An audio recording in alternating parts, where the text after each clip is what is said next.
Welcome to this particular video tutorial students.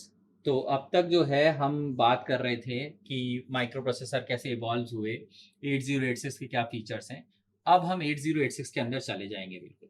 तो 8086 का जो आर्किटेक्चर है हम वहाँ पे बात करेंगे और उसकी शुरुआत होती है एक अलग टॉपिक से जो होता है आपका रजिस्टर ऑर्गेनाइजेशन ऑफ 8086। तो पहले हम इस पर बात करेंगे और फिर हम इस जो वीडियो का जो टाइटल है वो है आपका जनरल डेटा रजिस्टर, हम उस पर बात करेंगे। तो पहले हम बात करेंगे रजिस्टर ऑर्गेनाइजेशन पर।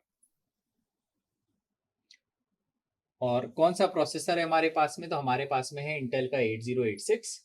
अब जो आपका रजिस्टर ऑर्गेनाइजेशन है इसको हम चार कैटेगरीज में डिवाइड करते हैं। आपके प्रोसेसर में कितने टाइप के रजिस्टर्स होते हैं वो ये बताता है। तो सबसे जो पहली कैटेगरी होती है वो आपकी होती है general data registers. General data register, तो इस वीडियो में डिटेल में हम इसी टॉपिक पे बात करेंगे। लेकिन इसके अलावा जनरल डेटा रजिस्टर्स के अलावा हमारे पास में एक और टाइप के रजिस्टर होते हैं प्रोसेसर में जिनको हम बोलते हैं सिगमेंट रजिस्टर्स। जिसको हम बोलते हैं सिगमेंट रजिस्टर्स, यहाँ पर भी ऐसा आएगा general data registers, segment registers. इसके बाद में एक और तीसरी कैटेगरी होती है जो होती है आपकी pointer and index registers. Pointer and index registers, ये आपकी तीसरी कैटेगरी होती है। इसमें भी कुछ आपके रजिस्टर्स होते हैं। और लास्ट में आपका एक होता है फ्लैग रजिस्टर। ये सिर्फ एक ही रजिस्टर होता है और इसके अंदर बहुत सारी फ्लैग बिट्स होती हैं। तो हम इसके बारे में बात करेंगे। तो जनरल डेटा रजिस्टर्स में हम जो डेटा पर ऑपरेशन परफॉर्म कर रहे हैं उसके अंदर जो वैल्यूज हैं हम उसको स्टोर कराते हैं, टेम्पररी डेटा को स्टोर कराते हैं। सिगमेंट रजिस्टर्स और पॉइंटर और इंडेक्स रजिस्टर्स की हेल्प से, इन दोनों रजिस्टर्स की हेल्प से हम मेमोरी को पॉइंट करते हैं। तो हमारी जो मेमोरी है 1 मेगाबाइट की मेमोरी हमारा 8086 जो है वो एड्रेस कर सकता है। उस एड्रेस तक पहुंचने के लिए हमको ये दो कैटेगरी के रजिस्टर्स की हेल्प लगेगी, सेगमेंट रजिस्टर्स की और पॉइंटर और इंडेक्स रजिस्टर्स की। और आखिरी में हमारा आता है फ्लैग रजिस्टर, जो कि आपकी मशीन की स्टेटस के बारे में बताता है कि मशीन ने कोई अर्थमेटिक और लॉजिकल ऑपरेशन परफॉर्म किया, क्या उस arithmetic and logical operation perform करने के बाद में कैरी जनरेट हुई, नहीं हुई, क्या उस अर्थमेटिक ऑपरेशन का रिजल्ट जीरो आया, क्या उस अर्थमेटिक ऑपरेशन के अंदर जो पैरिटी है वो इवन है या वो पैरिटी ऑड है। इस तरीके की जो जानकारी है, इस तरीके की इंफॉर्मेशन जो है वो हमारा फ्लैग रजिस्टर हमको देगा। तो ये एक ही रजिस्टर होता है, बाकी तीनों के अंदर मल्टीपल रजिस्टर्स आपके होते हैं। अब आ जाते हैं हम इस वीडियो ट्यूटोरियल में। तो हमारे पास में जो पहली कैटेगरी है वो है आपकी जनरल डेटा रजिस्टर। अब जनरल डेटा रजिस्टर जो है, अगर मैं इसकी बात करूं तो चार जनरल डेटा रजिस्टर्स मेरे पास में होते हैं।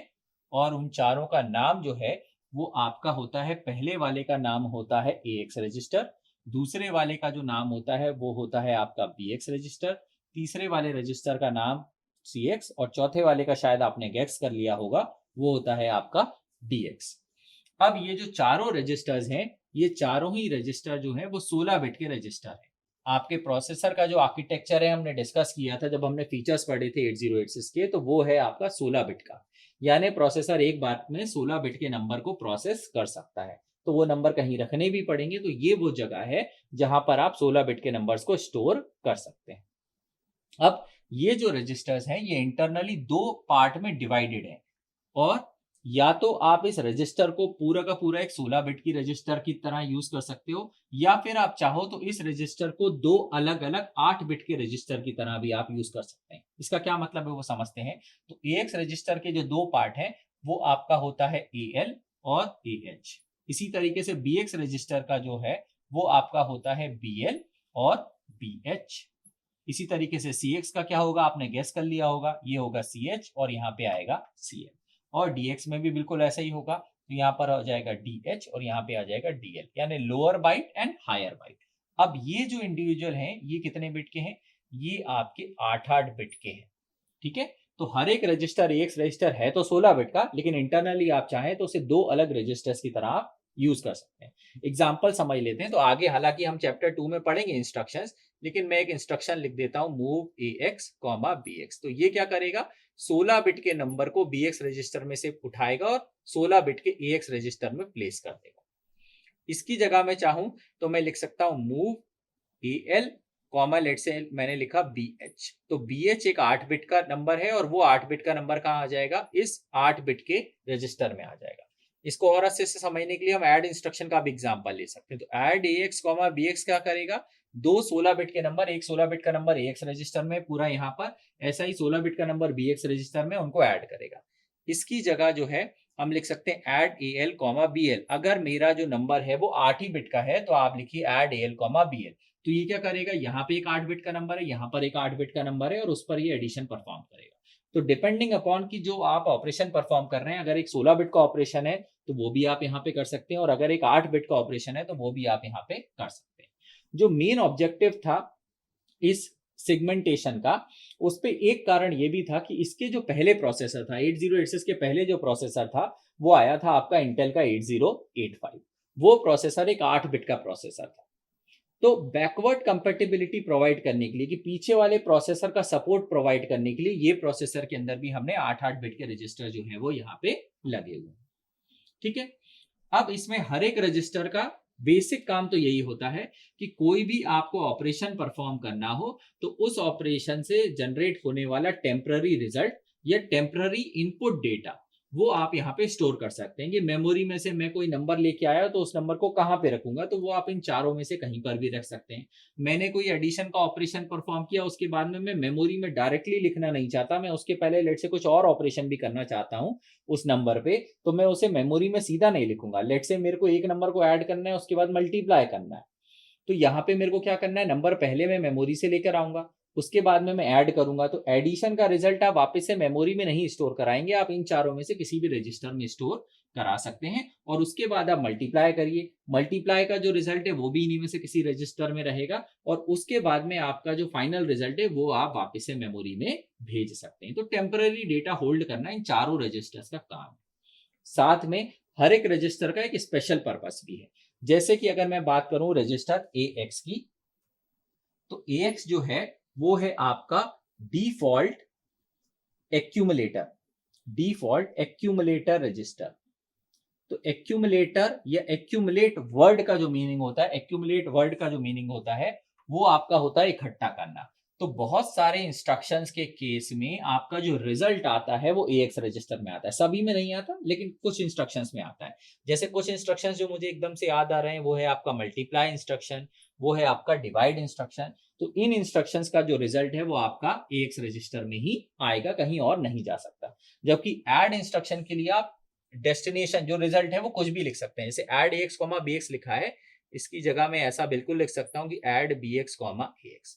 अब इस केस में जो रिजल्ट है वो जाता है यहाँ पर कॉमा के लेफ्ट हैंड साइड, और यहाँ पर रिजल्ट जाएगा AX में। तो ऐसा जरूरी नहीं है 8086 में कि हमेशा रिजल्ट AX रजिस्टर में जाए, आप उसको बता सकते हैं, लेकिन फॉर फ्यू इंस्ट्रक्शन हमेशा AX रजिस्टर के अंदर ही रिजल्ट आएगा। इसी तरीके से BX रजिस्टर का भी एक स्पेशल काम है। तो BX रजिस्टर टेम्पररी डेटा तो होल्ड कर ही सकता है AX की तरह, CX की तरह, DX की तरह, लेकिन कुछ इंस्ट्रक्शन के केस में हम इसको यूज कराते हैं। आगे जाके हम पढ़ेंगे कि एक ऑफसेट एड्रेस नाम की चीज होती है। तो ऑफसेट एड्रेस को होल्ड कराने के लिए हम जो है हम BX रजिस्टर का यूज कर सकते हैं। क्या हम सिर्फ और सिर्फ BX रजिस्टर का यूज कर सकते हैं? नहीं, ऐसा नहीं है। और भी रजिस्टर्स होते हैं जो हमारे पॉइंटर्स और इंडेक्स रजिस्टर होते हैं, आप उसका भी यूज कर सकते हैं, लेकिन आप BX रजिस्टर का भी आप यूज कर सकते हैं ऑफसेट एड्रेस को होल्ड कराने के लिए। इसके बाद में आपका जो थर्ड है वो है आपका रजिस्टर CX। और जो CX रजिस्टर है आपका, इसको आप एक टेम्परेरी रजिस्टर की तरह तो बिल्कुल यूज कर ही सकते हैं, लेकिन साथ में ये जो रजिस्टर है ये डिफॉल्ट इंस्ट्रक्शन है, डिफॉल्ट काउंटर रजिस्टर है। यानी जब भी आपको एक लूप बनाना है, आपने सुना होगा C या C++ प्रोग्रामिंग लैंग्वेज में कि हम लूप बनाते हैं, ठीक है। तो यहाँ पे अगर आपको एक लूप बनाना है और उस लूप को कितनी बार चलाना है, उसके लिए हमेशा ही एक लूप काउंटर होता है। तो लूप काउंटर बनाने के लिए हम जो है जनरली CX रजिस्टर का यूज करते हैं, और कुछ इंस्ट्रक्शन के अंदर सिर्फ और सिर्फ CX का ही यूज कर सकते हैं। जैसे कि आगे आप यूनिट 2 में पढ़ेंगे कि एक इंस्ट्रक्शन होता है लूप। तो लूप इंस्ट्रक्शन क्या करता है, कुछ सेट ऑफ इंस्ट्रक्शंस को बार बार एग्जीक्यूट करता है। वो कितनी बार उनको एग्जीक्यूट करेगा, 10 बार करेगा, 100 बार करेगा, या 500 बार करेगा, वो कौन डिफाइन करता है? वो डिफाइन करता है आपका CX रजिस्टर। इसी तरीके से कुछ और एग्जांपल मेरे को जो याद आ रहे हैं वो है आपका एक REP इंस्ट्रक्शन, वो है आपका एक REP Z इंस्ट्रक्शन। इस तरीके के आपके इंस्ट्रक्शंस होते हैं जिसके अंदर काउंटर नाम की चीज का हम उपयोग करते हैं, जिसमें हमको काउंट रखना पड़ता है, और वो काउंटर सिर्फ और सिर्फ रजिस्टर CX ही हो सकता है। ठीक है। तो टेम्पररी डेटा तीनों कर सकते हैं, लेकिन तीनों का अपना एक काम है। बात करते हैं चौथे रजिस्टर की इस कैटेगरी में, तो वो है आपका डीएक्स रजिस्टर। और डीएक्स रजिस्टर जो है वो आपके पोर्ट एड्रेस को होल्ड करने के काम में आता है। तो यहां पर आप देखेंगे कि आपका जो BX रजिस्टर है, BX, वो offset address and it is something which is related to memory. तो मेमोरी रिलेटेड एक ऑफसेट एड्रेस होता है, उसके लिए हम BX रजिस्टर का उपयोग करते हैं। और जबकि इनपुट आउटपुट अगर आपको ऑपरेशन परफॉर्म करना है तो वहां पर बात आती है पोर्ट की, और उस पोर्ट का क्या एड्रेस होगा वो होता है आपका DX में। पोर्ट जैसे आपके कंप्यूटर्स में पोर्ट्स होती हैं, उसी को हम यहाँ पर बता रहे हैं। ठीक है, तो ये हो गए हमारे 4 general data registers, AX, BX, CX, DX।